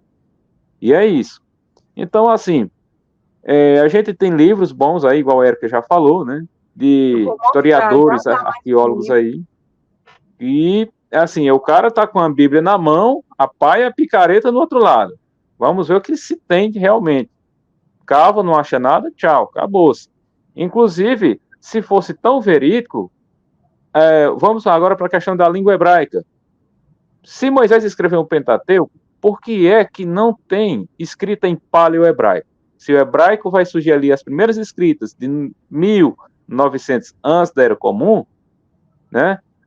Não existe no período de 14º século, 13º século antes de Cristo, não tem. O paleo-hebraico, que é uma espécie de proto ou pré-hebraico, ele só vai surgir no século X antes da Era Comum. 900 e pouco, antes da Era Comum. Antes disso, nem o paleo-hebraico não tinha. O hebraico, um tempo depois, bem depois disso, já mais na frente, que começa a surgir. Então, não tem nem como, né? Assim, e falando em Moisés, você vê a narrativa do Êxodo, não tem nada. Você vê que no Egito a gente tem assentamentos, a gente encontra sítios arqueológicos pré-dinásticos, de 4.000 antes da Era Comum. Né? Assentamentos, como é que diz? Com muita cultura material, mas ali do Êxodo, ali no Sinai, não tem nada. Verdade. Não se tem nada. Então, assim, se fosse uma coisa que tivesse resquício, indício de alguma coisa, pelo menos era para ter alguma escrita em paleo-hebraico, né? E aí a gente vai ver textos criados em hebraico, a Bíblia hebraica de hoje, que a gente tem, coisas já de rabinos agora depois de Cristo, da era cristã, entendeu? Aí você vai ver os textos mais antigos, é tudo Septuaginta, ou então escrito em aramaico, ou então manuscritos do Mar Morto, tá entendendo? Então, é complicado. Aí a Bíblia vai falar, narração sobre Abraão, que Abraão saiu da terra de Ur dos caldeus, né? Lá na Mesopotâmia. Mas quando vai ver dentro da arqueologia, Ur dos caldeus, é por volta ali do século VIII, né? Os achados sobre Ur dos caldeus. Aí já entra em controvérsia com os relatos bíblicos, porque Abraão é para vir, bem antes. Vamos colocar 1.900, 2.000 anos antes do Moisés. Aí complica, porque tem uma cronologia ali. Abraão, Isaac, Jacó, para chegar ali, Ló, aquele período ali, para chegar perto ali, Moisés, 1.500, 1.400, mais ou menos. Até estou colocando bem tardio, para chegar ali, conquista de Josué, para chegar o reinado de Saul, reinado de Davi, Salomão, Jeroboão. Aí começa o reinado dos reis, para chegar ao cativeiro babilônico, para chegar no período, que é o período persa, chegar no período macabeu, que é ali o período helênico, para chegar no período romano, entendeu? Tem que obedecer essa cronologia para obedecer o que está escrito na Bíblia. Aí a arqueologia, quando vai achar os achados arqueológicos, acham algumas coisas, mas não tem nada a ver com as épocas citadas, né? Exatamente. É isso mesmo. Até o cativeiro babilônico, eu comecei... Oi, Lindy! Até esse cativeiro babilônico, eu comecei a duvidar. Né? Eu pensei, nossa, será?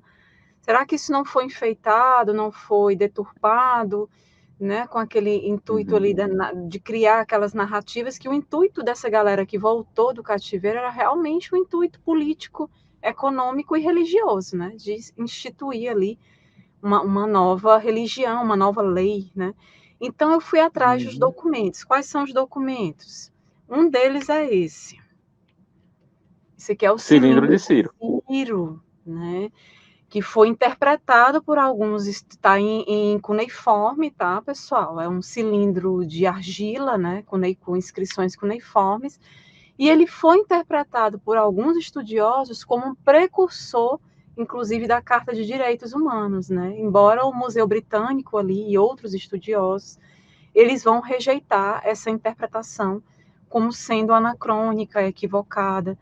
Então, esse cilindro, né, alguns, né, tentam colocar ali o cativeiro babilônico. Né? Então, só que assim, outros pesquisadores, eles divergem e dizem que não tem referência a Hebreus. Né? Então, retornando de um cativeiro e tal. Então, tem essa questão nesse cilindro de argila. E aí eu pensei, poxa, será que tem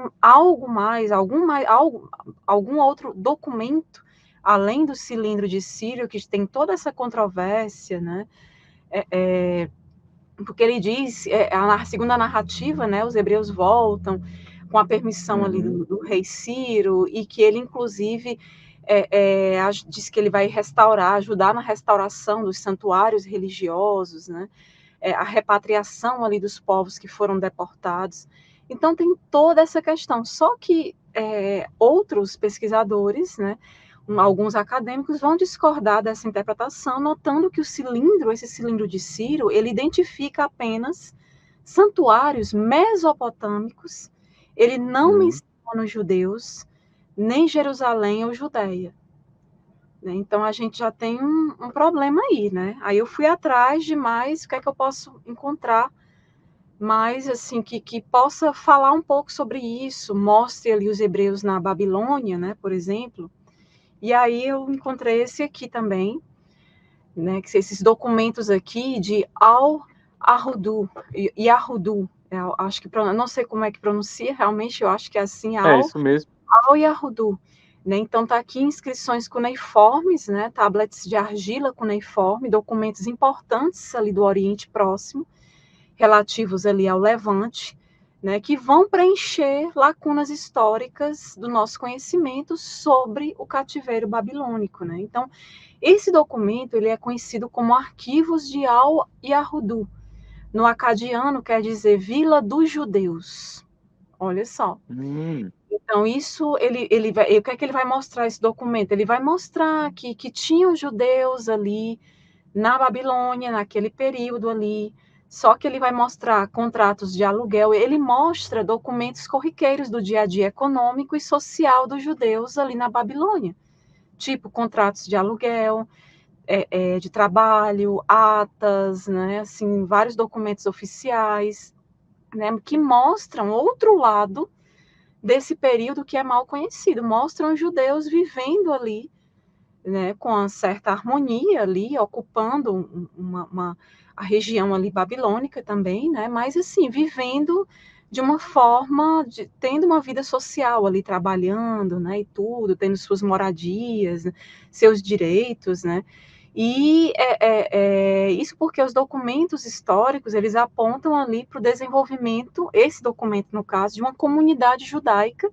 na Babilônia, naquele período, que seria o período de cativeiro, né? O que era normal para qualquer povo que era conquistado. Eles conquistaram, levaram, deportaram os povos para lá, mas eles tinham uma vida ali em comunidade, com certas vantagens, uma vida ali relativamente mais fácil que muitos subjugados, né? Então, o fato é que as realidades cotidianas dos judeus na Babilônia, documentadas nesses arquivos, né, de Al-Yahudu, afastam-se significativamente da construção que a gente tem negativa por parte ali dos textos bíblicos. A gente vai para a Bíblia, a gente vê uma outra realidade, a gente vê esses povos sendo tratados lá na Babilônia de uma forma totalmente diferente, né? Eles estavam ali pagando alguma coisa, eles foram deportados ali para a Babilônia, era um castigo de Deus, né? Sempre que algo de ruim acontecia, eles estavam sendo castigados, né, punidos. Então, esses documentos aqui em cuneiformes, né, provenientes de Al-Yahudu, eles permitem realmente reconsiderar a vida material, é uma cultura material importante, e também as condições sociais das comunidades judaicas exiladas na Babilônia. Ali entre a conquista do reino de Judá por Nabucodonosor II, que foi quando iniciou esse período, e antes dos persas chegarem e conquistarem a Babilônia. Então, pessoal, eu vejo assim de grande importância, né, essa documentação, até mais do que o cilindro de Ciro, né? Então, eu achei interessante ter, né, encontrado isso, porque eu realmente fiquei na dúvida dessa questão desse cativeiro babilônico, e aí você já vê outros relatos, né? Mas, de qualquer forma, esse pessoal, em algum momento, retorna ali com Ciro, com a invasão persa, eles retornam ali, né, para ajudar aquela elite sacerdotal, já com o intuito de criar, né, essas narrativas religiosas, né? E aqui, Pois é. por último, para a gente encerrar, né? E aí, Juninho, depois você pode tiver alguma pergunta, né, que esteja principalmente dentro dessa temática, eu queria indicar esse livro para vocês, o Israel Finkelstein, arqueólogo israelense, judeu, ele e o Amihai Mazar, né, esse livro aqui, que é A Busca do Israel Histórico, debatendo arqueologia e história do Antigo Israel. Eu só tenho ele em inglês, mas é o livro inteiro ele falando dessas terras altas de Canaã que a gente conversou aqui, Reino do Norte, Israel Norte, Reino do Sul, Judá.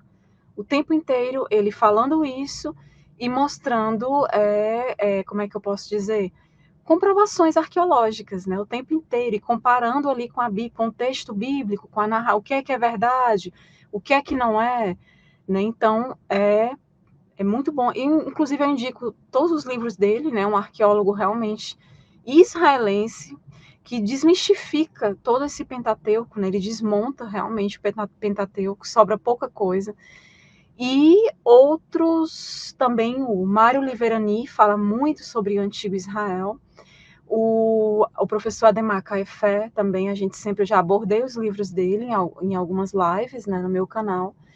Então é isso, galera. O principal é esse, mostrando, tentando conscientizar, através de arqueologia, de história, de livros, que esse antigo Israel não tem nada a ver com esse Israel de hoje, era um outro período, né, era um contexto histórico totalmente diferente, outras situações ocorrendo, né, era Canaã, que se tornou Palestina, tudo aquilo ali, né? E aí hoje a gente vê a situação que a Palestina está, né? Então, assim, a tentativa é de conscientizar pessoas, porque a gente olha para a realidade e fica muito triste. Porque você vê a maldade, como o Júnior falou no começo, você vê pessoas sem conhecimento algum e sem entender questões históricas, arqueológicas, pegando narrativas mitológicas, usando como verdades, e o pior, desejando o extermínio de outro povo, né? É como se aplaudindo, né? É como se a gente voltasse, Júnior, para os tempos bíblicos, e a gente vê isso, né? É pecador, tem que morrer, tem que ser exterminado. A gente vê gente rindo disso, pessoas sem empatia, com sadismo, né? Eu vejo sadismo, eu fico horrorizada, eu me sinto mal.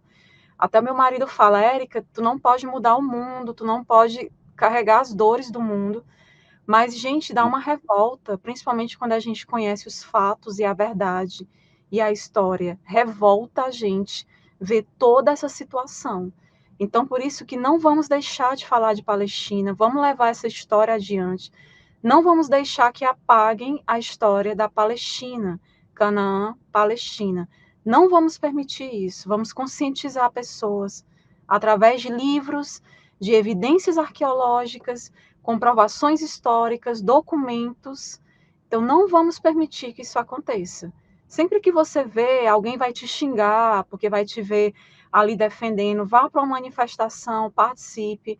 É muito importante isso, né? Então, vamos, porque a causa palestina ela é de todos nós. É verdade. Eu gostaria de ler aqui um pequeno trecho da Bíblia, onde o primeiro-ministro de Israel e outros sionistas, né, leem, aí já vi vídeos na internet, onde eles se fundamentam a matança, que quando o Senhor, Deus deles, né, coloca eles para uma batalha para eles fazerem isso aqui, ó.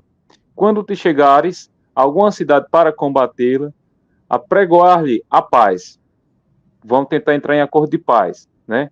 Que era o que estava acontecendo de 1948 para cá. Uma suposta paz, mas com domínio e exploração, né? O povo, tipo, no cativeiro a céu aberto ali e controlado por Israel como se fosse, tipo, que escravo ali.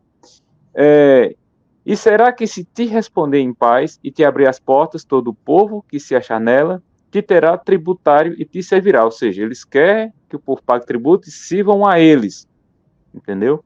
Mas aí sempre foi o contrário.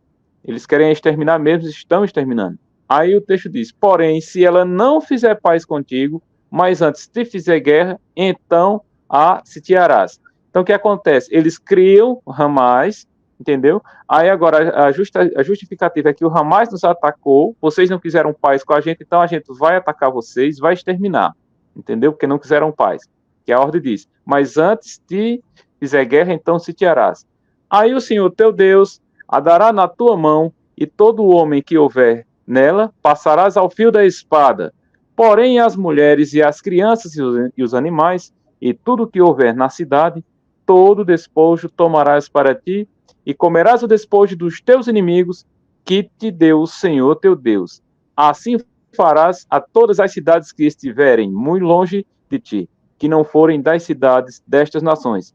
Porém, das cidades dessas nações que o Senhor teu Deus te dá em herança, nenhuma coisa que tem fôlego deixarás com vida. Antes, destruí-las totalmente. Então, eles leem esse texto aqui para dizer que quando eles forem tentar fazer acordo de paz e esse pessoal não quiserem e forem atacados, é para eles fazerem isso aqui. Eles divinizam, colocam o texto da Bíblia, eu estou lendo Deuteronômio capítulo 20, a partir do versículo 12 para frente, né, que eles usam para isso, né, justificando a matança. É a mesma coisa que o evangélico ou um católico extremista vai chegar para uma pessoa e usar para acusá-la de pecado e de condená-la, tá entendendo? Ou você acredita e segue a minha teologia, ou você vai se arrebentar. E aí começa a jogar pragas e maldições porque você não acredita e não segue os mandamentos do meu Deus. Então, digamos assim, que o verdadeiro Israel são o povo palestino que já estava ali. Essa tribo que entra ali com essas narrativas é só para tentar roubar o povo e tomar suas terras até os dias de hoje, e praticamente é o movimento sionista que faz isso com força total. E sempre usando alguém poderoso por trás. Na antiguidade era Ciro, né? Constroem as narrativas, as leis, aplicam no povo, pegam tributos do povo e dá para o rei da Pérsia. E agora é com a ajuda dos Estados Unidos, né? Então, pessoal, é de cortar o coração o que está acontecendo. É triste. Além dos Estados Unidos, tem o Império Britânico, que causou caos naquela região, né? Ali, até mesmo antes de estabelecerem esse Estado ilegítimo que está lá.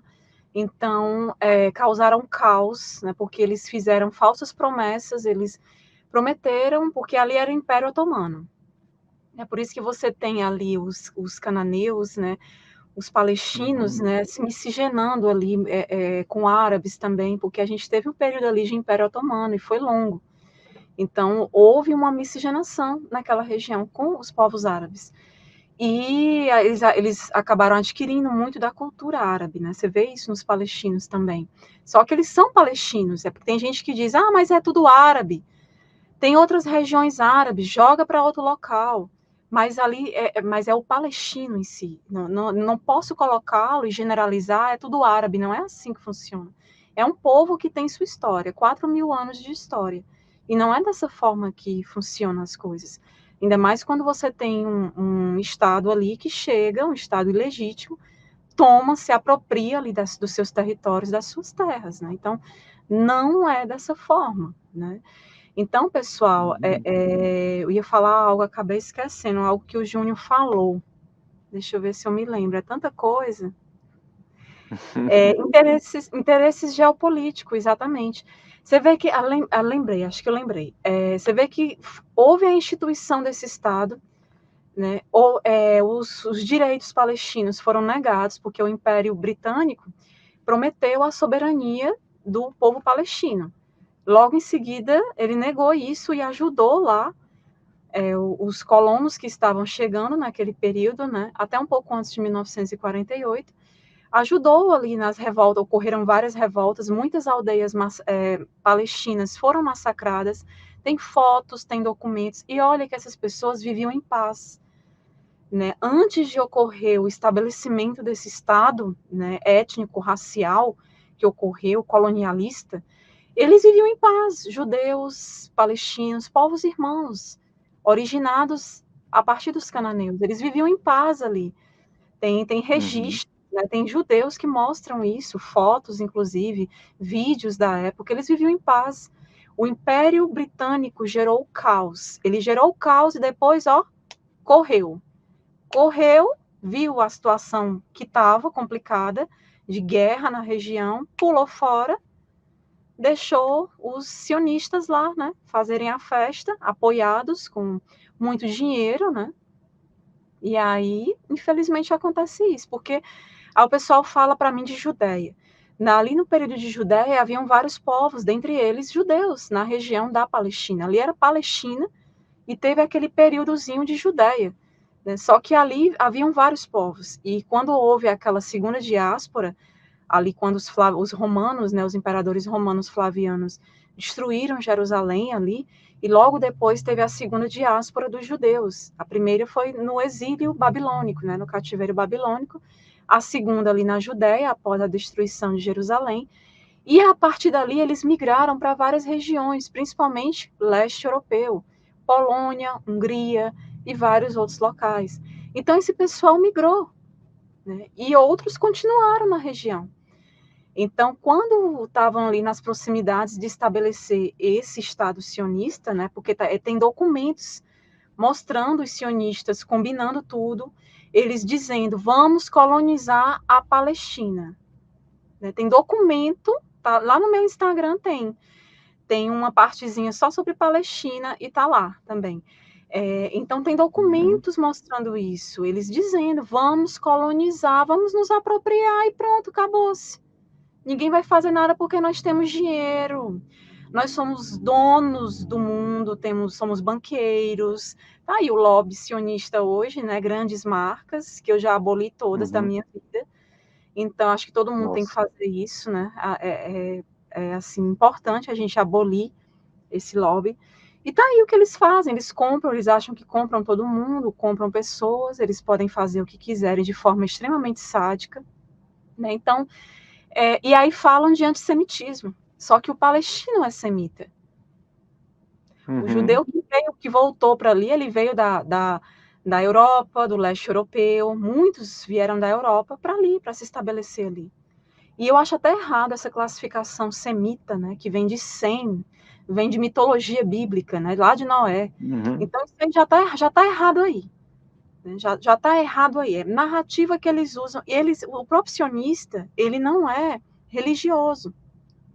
O sionismo foi um movimento que surgiu com um ateu. Hertz era um ateu. Então ele começou a ter essas ideias de que os judeus tinham que ter um local. É o que eu questiono. Para que isso?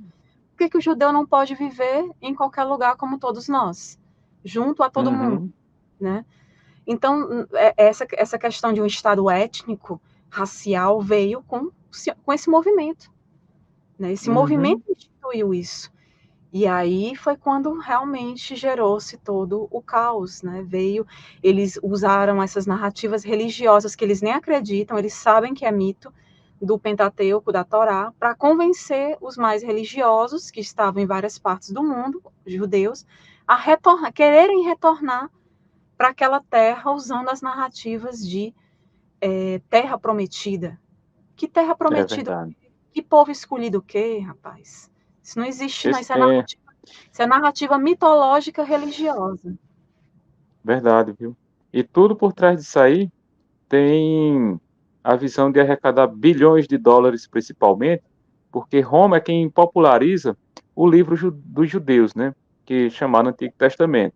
Roma ali unifica o império ali com o cristianismo, aí chega aqui nas Américas, o livro vai se espalhando, né? As religiões mais famosas, que é o judaísmo, cristianismo e islã, são mais de 4 bilhões de adeptos no mundo, desse povo todo aí. Então, Jerusalém vai fazer o quê? Entrar muito dinheiro. Daí está a jogada de mestre desse movimento sionista, né? De se criar, não, a gente tem que colocar o povo para cá de volta, tem que fortalecer isso aqui, porque isso aqui vai dar muita renda, muito lucro. Moral da história. Até certo tempo, eu tinha a informação que mais de 15 milhões de pessoas visitavam Jerusalém anualmente. E aí você sabe que 15 milhões de pessoas, né, estou colocando aí no mínimo, né, visitando Jerusalém, vai deixar muito dinheiro por lá, essas caravanas. E aí o pessoal hoje em dia não quer saber, é tudo por questão de fé, né? Fé é uma certeza de não saber das coisas, e sim acreditar sem questionar e sem pesquisar. Então, vão para lá visitar o túmulo de Jesus, túmulo de Abraão, né? E ver murada de templo de Salomão, pagando uma fortuna, até judeus de movimento sionista aqui no Brasil também, que organiza essas caravanas para levar para lá, de evangélicos, católicos. Eles não querem nem saber. Eles gostam do cristianismo porque deixa dinheiro lá, mas cristão para eles são imundos e tudo. Até isso também, a gente vê em vídeos aí circulando, as crianças, judeus novinhos, criancinhas, cuspindo, xingando, né, chamando de povo pagão, mas eles só querem lá o pessoal lá para deixar dinheiro. A disputa por Jerusalém é só isso, é só dinheiro, porque virou o centro mundial religioso de arrecadação. Então, por isso que o movimento sionista cada vez mais quer se apossar daquelas terras, né? Questão, ali tem minério, ali tem gás natural, tem petróleo, igual o João falou, e principalmente Jerusalém tem que ser tomada à força, porque é dali que tem muito, que sai muita grana, sem precisar de muita coisa. É tudo no campo da fé, beleza. Então é isso. É isso. Infelizmente é assim, a gente vive essa triste realidade. Então, por isso, pessoal, é tão importante disseminar conhecimento. Tudo que vocês veem, tem canais importantes abordando geopolítica, outros de história, tem um muito bom, História Islâmica também. Quem puder acompanhe, com o Mansur. Assim, ele sempre desmistificando muitas questões. Muito do que vem do Oriente para nós é deturpado. Eu lembro que antes de eu entrar, assim, de ter mais acesso a conhecimento, de começar a ler mais, eu tinha uma mentalidade, hoje eu tenho outra, através do conhecimento. Então, livros, nos meus grupos de arqueologia, eu sempre indico muitos livros, porque não adianta querer debater sem entender. Tem livros do Ilan Pappe, historiador judeu, israelense, que não mora em Israel, ele foi exilado, e ele mostra-nos, ele tem vários livros, Ilan Pappe, mostra, inclusive um deles é A Limpeza Étnica da Palestina. E ontem mesmo eu vi a notícia de que ele estava nos Estados Unidos e foi detido lá. Acho que foi detido pelo FBI. Olha aí. É a democracia americana, né? Dizem que Israel é a maior democracia ali do Oriente Médio, né? Coisa que é mito também. E os Estados Unidos mostrando aí a sua democracia. Então é isso, não vamos desistir.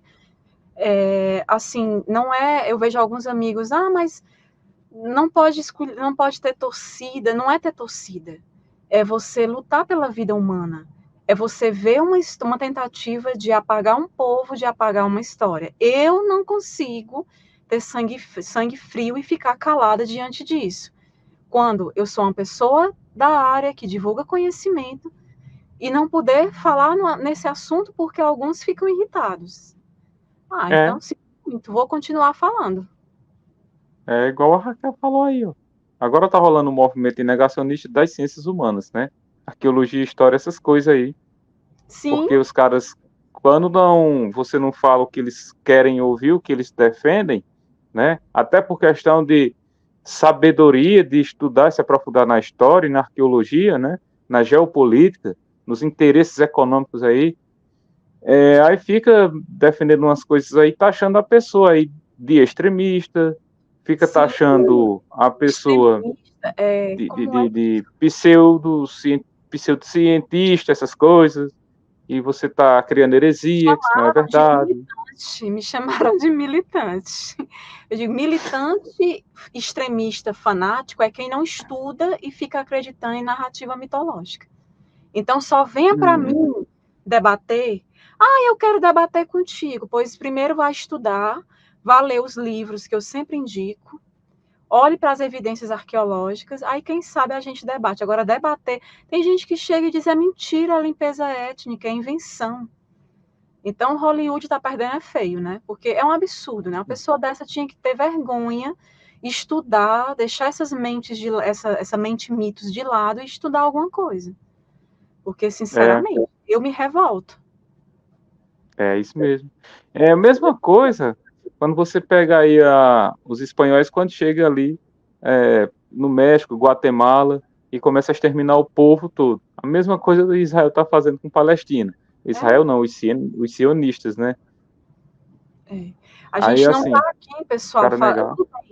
A gente desmistifica cristianismo, judaísmo, a gente começa a mostrar de onde vem tudo isso, mas a gente não está aqui falando mal de judeu, não é nada disso. Não tem nada a ver com isso. Eu tenho judeus na minha família, não tem nada a ver com isso. Né? Não, a questão judeu é uma coisa, sionismo é outra, é um movimento político que, inclusive, infelizmente, manipula muitos judeus. Pessoas boas, inclusive, se deixam manipular por essa doutrina política colonialista e, eu não sei nem se pode falar, e racista. Falei. Então é isso, pessoal. A gente não pode se calar com relação a isso. A gente não pode. Eu sinceramente, eu sempre trabalhei com ética, né? Então eu não... Tem uma professora minha que não gosta que eu toque nesse assunto, já falei, é só não olhar. Não ver, não olhar, né, não ler, continua assim, alienada. Tá ficando uma coisa igual o pessoal diz, olha, política, religião, não se discute. Eu digo, por isso que o negócio tá desse jeito aí. Aí não pode falar nessa guerra de Israel, não. Por que não pode falar? Porque você não quer ouvir o contrário, né? A verdade por trás disso tudo.